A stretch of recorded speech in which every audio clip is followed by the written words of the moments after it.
अस्सलामुअलैकुम। Drama serial जिनकी शादी में नेक्स्ट टाइम वाले एपिसोड में आप देखेंगे कि आखिरकार अली फैसला कर लेता है कि वो नादिया को सब कुछ सच सच बता देगा। नए एपिसोड के प्रोमो से तो ऐसा लग रहा है कि वो नादिया को सब कुछ बता देता है, जिस पर नादिया से कहता है क्या तुम मुझे माफ़ कर दिया, जिस पर अब नादिया कहती है कि मेरे पास और ऑप्शन ही क्या है कि तुम्हें माफ़ करने के अलावा।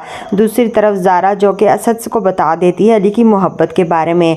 अली ज़ारा से कहता है कि ऐसा नहीं हो सकता, जिन्नों को आग से पैदा किया गया और मैं अपने भाई को आग से कभी भी नहीं खेलने दूंगा।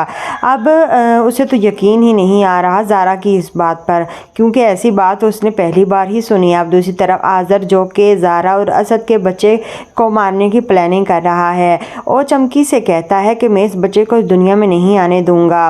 तुम तो जानती हो कि अगर तीसरी पीढ़ी का कोई भी बच्चा इस दुनिया में आ गया तो हमारा खात्मा हो जाएगा। हम उन्हें हाथ नहीं लगा सकते, लेकिन उनसे उनका बच्चा तो छीन सकते हैं। आखिर ये अब आज़र क्या करने वाला है? क्या ज़ारा और असद की खुशी को भी ये ख़त्म करके ही छोड़ेगा या तो फिर कुछ और ही प्लान करेगा?